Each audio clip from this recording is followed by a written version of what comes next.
Hello guys, Thrissur Kunnamkulam Kavilakkad പൂരത്തിനെത്തിച്ച ആന കീഴൂട്ട് വിശ്വനാഥൻ ഇടഞ്ഞു. അതിൻ്റെ ദൃശ്യങ്ങളാണ് നമ്മളിപ്പോൾ കണ്ടുകൊണ്ടിരിക്കുന്നത്. പിന്നെ ഉത്സവത്തിനിടെ 2 തവണയാണ് ആന ഇടഞ്ഞത്. പോലീസ് വന്ന ആൾക്കൂട്ടം തടിച്ചു കൂടിയപ്പോൾ പോലീസ് ആൾക്കൂട്ടത്തെ ഓടിക്കുകയും അപ്പോൾ തിരിഞ്ഞോടിയ ജനങ്ങളെ കണ്ടിട്ട് അവിടെ നിന്ന് വേറൊരു ആന കൂടി ഇടയുകയും ചെയ്തു. പിന്നെ 4 പേർക്ക് ഈ ആനയുടെ മേളിലിരുന്ന 4 പേര് രക്ഷപ്പെടാൻ ശ്രമിച്ച് താഴെ വീണപ്പോൾ അവർക്ക് ചെറിയ പരിക്കുകളൊക്കെ സംഭവിച്ചു. പക്ഷേ മേരി എന്ന് പറയുന്ന ഒരു സ്ത്രീക്ക് സാരമായ പരിക്കുകൾ സംഭവിച്ചിട്ടുണ്ട്. അവിടെ കച്ചവടം നടത്തിക്കൊണ്ടിരുന്ന വേറൊരു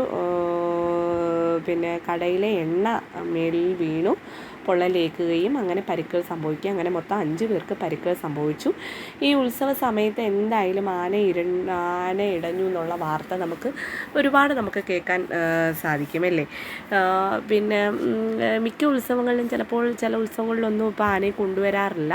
ചില ഉത്സവങ്ങളിൽ അങ്ങനെ കൊണ്ടുവന്നാലും ഈ ആന ഇടയുകയും എടുക്കുകയൊക്കെ ചെയ്യും. അവിടെ നിൽക്കുന്ന ആൾക്കാരുടെ ഓരോ പ്രക്ഷോഭങ്ങളും അല്ലെങ്കിൽ തിക്കും തിരക്കും ഒക്കെ കൊണ്ട് ആയിരിക്കാം ഇങ്ങനെയൊക്കെ സംഭവിക്കുന്നത് അല്ലേ. നമ്മളിപ്പോൾ എന്തായാലും ഈ സംഭവത്തിൽ ഇങ്ങനെയുള്ള ഉത്സവ പ്രദേശങ്ങൾ ആനയുടെ അടുത്തേക്ക് ചെല്ലാതിരിക്കുക. പോലീസ് തുരത്തി ഓടിച്ചാണ് ആൾക്കാർ ഇവിടെ നിന്ന് ഓടിയതും അത് കണ്ടുകൊണ്ട് നിന്ന് വേറൊരു ആനയും കൂടെ ഇടയുകയും ചെയ്തു. ആൾക്കാർ പരിഭ്രാന്തരാകുമ്പോൾ അത് കണ്ടുകൊണ്ട് നിൽക്കുന്ന അവരും പരിഭ്രാന്തരാകും അല്ലേ. അങ്ങനൊരു അവസരം നമ്മൾ ഉണ്ടാക്കാതിരിക്കുക. ഇങ്ങനെയുള്ള അവസരങ്ങളിൽ ആനയുടെ അടുത്തേക്ക് ആരും ചെല്ലാതിരിക്കുക, ദൂരെ മാറി ഇരിക്കുക, അവരെ പരിഭ്രാന്തരാക്കാതിരിക്കുക. ഇതൊക്കെ നമ്മൾ പ്രത്യേകം ശ്രദ്ധിക്കേണ്ടതായിട്ടുണ്ട്.